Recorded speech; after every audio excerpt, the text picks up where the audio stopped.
ancient doctrine that Earth has always been a school. Mm-hmm.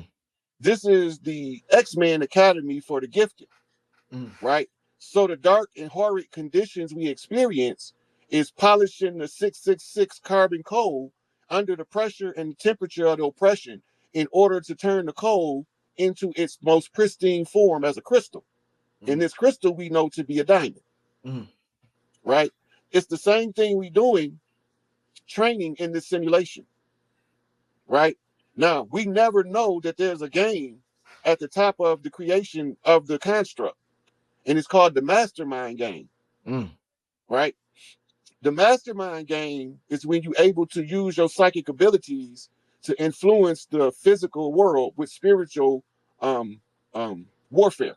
In the spiritual sense, you fight to find balance in the dark aspect of creation, the 666 carbon, to generate the 999 ether in the as above, so below. Right? So you got 666 on the ground when it manifests in the human form as a melanated being. But the melanin specific that is required is in the reticular formation of the brain. Dr. Richard King write about it. He calls it, call it the black dot, right? And it's written about as the gateway in the Bible, as narrow is the way, open is the gate, or something similar to that. That's not an exact quote, right? But we understanding that they're talking about a gateway. Like right now, the image that you sitting in what's called the sun seat, because your head is dead center of the sun, right? And right. So you come in as the chief in a full feather regalia in order to have this conversation on the matrix, because we have to know what's going on in order to break free. Right?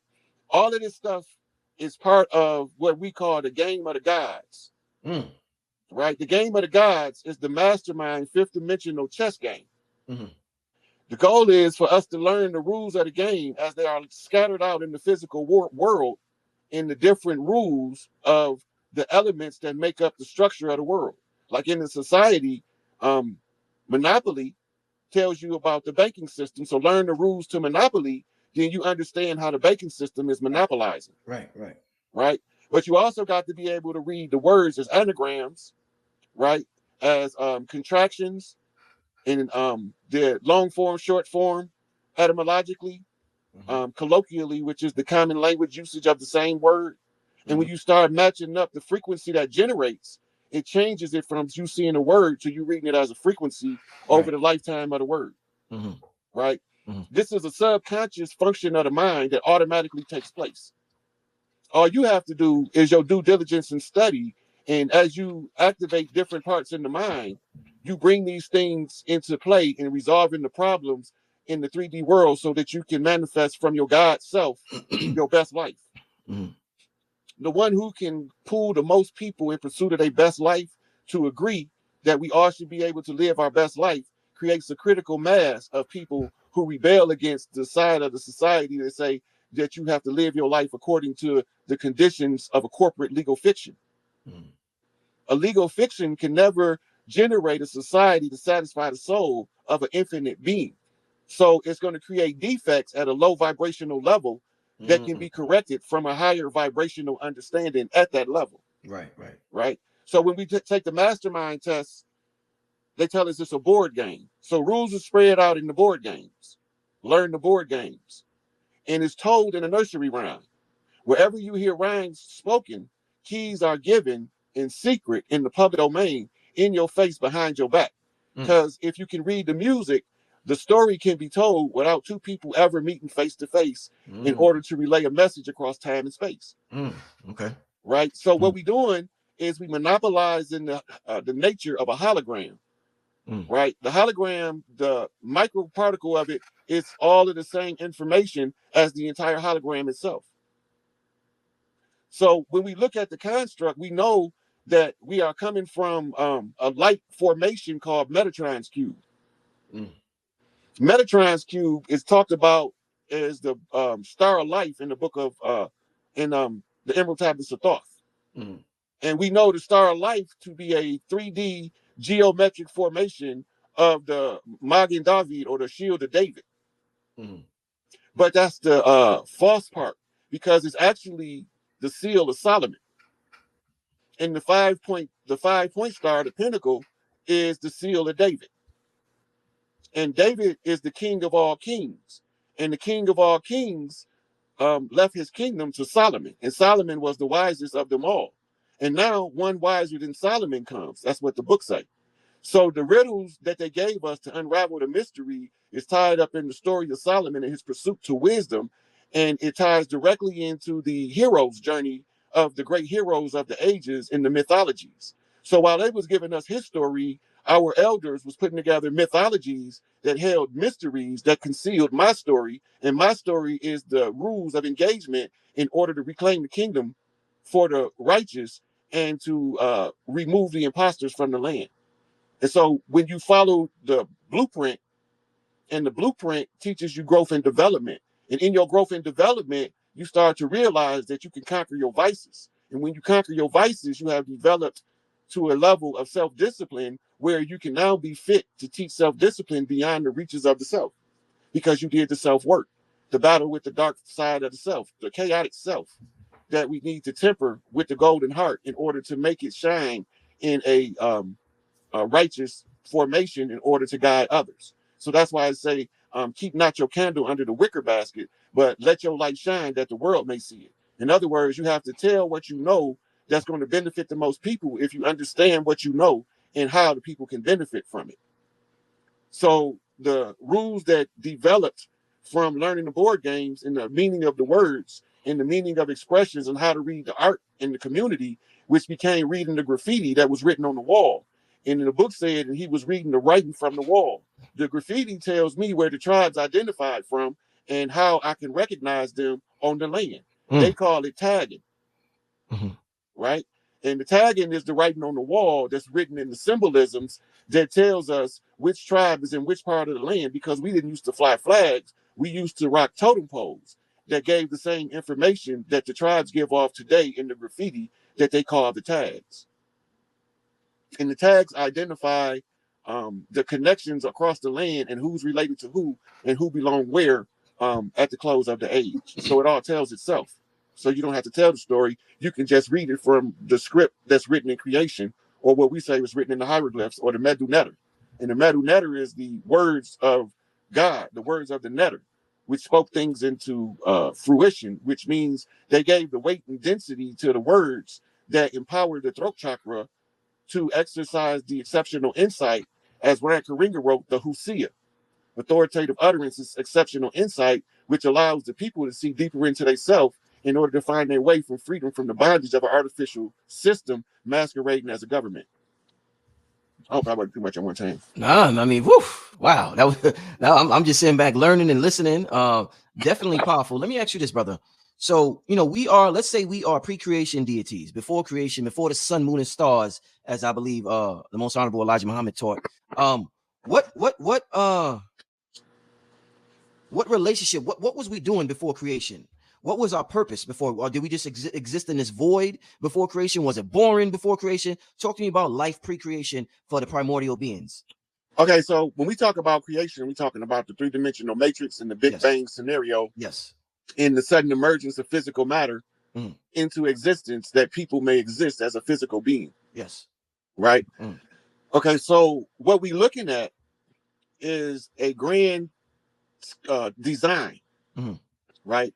The grand design, you have to be outside of the creation if you are the creator. Right? But in this case, the creation takes place within the self. Right? So remember, the torsion fields are cycles within cycles folding in upon themselves. We are torsion field like the apple in the hologram. Right. We just a part of the whole. So before creation, we was outside of the hologram. We were pure consciousness. Right? And as pure consciousness, we was what you call a whole like being. In modern times, they call it a spirit being. Right? The whole like being is the part of the self that is projected into the physical form that animates you as your body goes through the process of metabolism, the burning in the breath. So you always have to inhale oxygen in order to exhale the carbon as it is consumed. It's an energy exchange taking place at every level, because the same process of energy conversion that the human body goes through, the atom itself goes through the same process. And when we draw out and look at the universe, it goes through the same process. So when we examine the self, we looked at what we made of at our simplest levels, the cellular level. At the cellular level, we made of crystalline amino acids in a double helix with a sizable portion inactive called junk DNA. And we understand that the unveiled matrix is the matrix in the mitochondrial, which is the powerhouse of the cell. It becomes a step-down capacitor when you condense stardust into a human body in order not to cause spontaneous human combustion, because too much light will burn you from the inside out if you can't control it. So the conditions in the person's life is according to their temperament, and it's the temper, as the temperance card in the tarot, their ego, so that it can be purified to facilitate the full embodying of the higher light body into the physical form without the chaotic resistance of the carbon-based ego, right? Once the whole light being becomes conscious in the physical body, your awareness of the entire hologram, you see it. So the scientists explain it using physics and metaphysics. The mystics use mysticism and what's that other term? The mystics use mysticism and metaphysics to teach the same thing. Now, when you look into the human training process, every field of learning, when you get to a certain level, you end up into some form of metaphysics, quantum physics, or mysticism, or something of that sort, what we call the occult. The occult is the things that the average layperson will never have the time to properly consume to activate those faculties of consciousness that's at rest within that person, right? Because the humdrum of the day-to-day life is the distraction so that somebody else can harvest their energy. And it's like you hijacking another person's avatar in a video game. Indeed. And you making their avatar do what you want them to do, right? The only way to remedy that is to find all of the, what Bobby Hemmings talked about, spirit artificial, right? He said, if in one of his lectures, he said, this counterfeit spirit is still on the earth, but it was here long before what they call white people. And he said, I'm gonna tell you something else. And this was a shocker for me. He said that these folks, they look just like us. Half of them still in Africa to this day, doing that motherfucking destructive conjure work in order to steal the blessings of the righteous and subjugate them in order to hijack their avatars. So then in computer terms, they put in a hard drive that holds a series of binary codes that clears out the bugs in the computer and call it virus protection. This become the old souls that understand how the system worked from its creation, because the old souls was there from the earliest creation.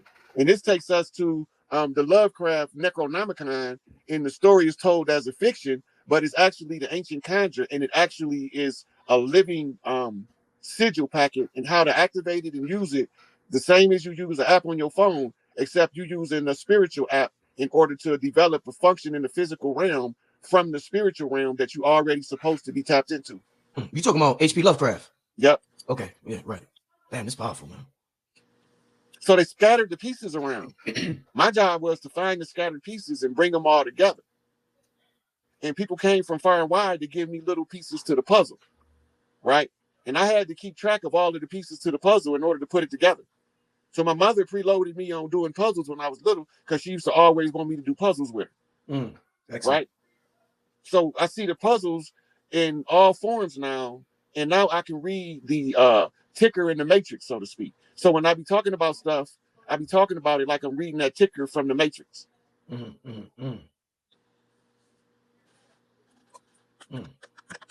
Well, well, in terms of let me put the camera back.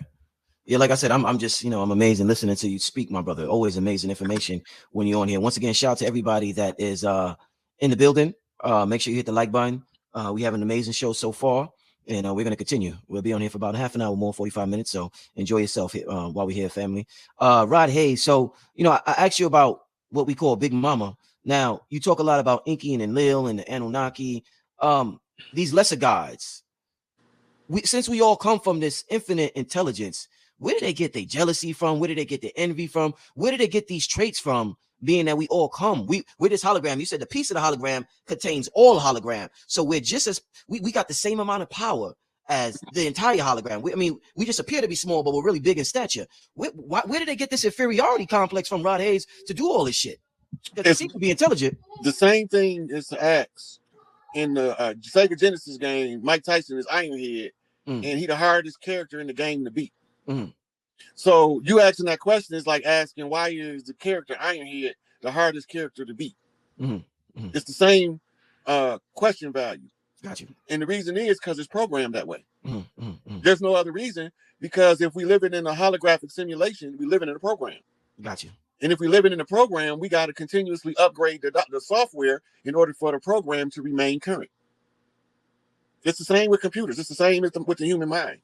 Our human minds is reduced to lesser thinking with base gossip in order to keep us from ever thinking about more complex questions.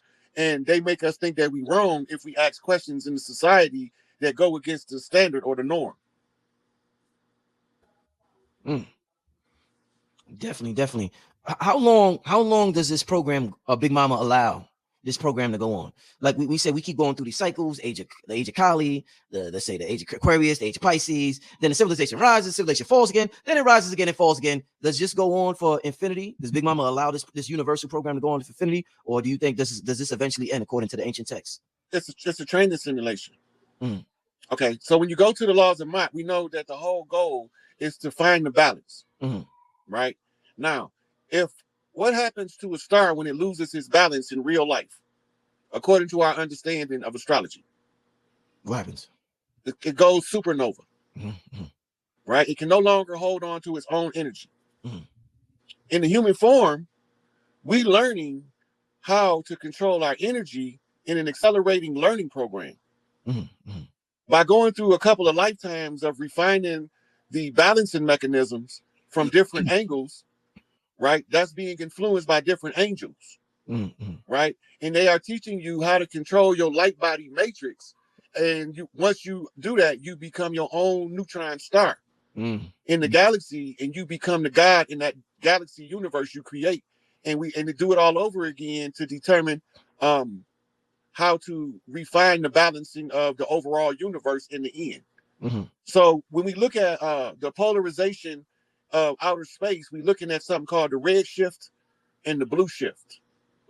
One is drawing things ever closer to the center, and another is pulling everything furthest to its outer reaches, right?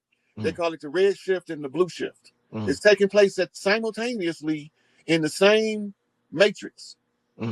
So this creates the two opposing forces, and you need two opposing fixed points in order to establish the base for making the hologram. And they have to be able to scan, for lack of a better way of explaining it, longitude to latitude, and from prime meridian to prime meridian, like an X-ray, right? And then you look at it externally as from outside of the creation in order to know how you should perceive your inner world by looking inward, then looking back out. It's a comparative analysis of your inner development of your own personal soul so that you can purify your ego and become more like it's like graduating high school, going to university, right? When you awaken in the matrix, now you graduated. Once you graduate, now you go to university for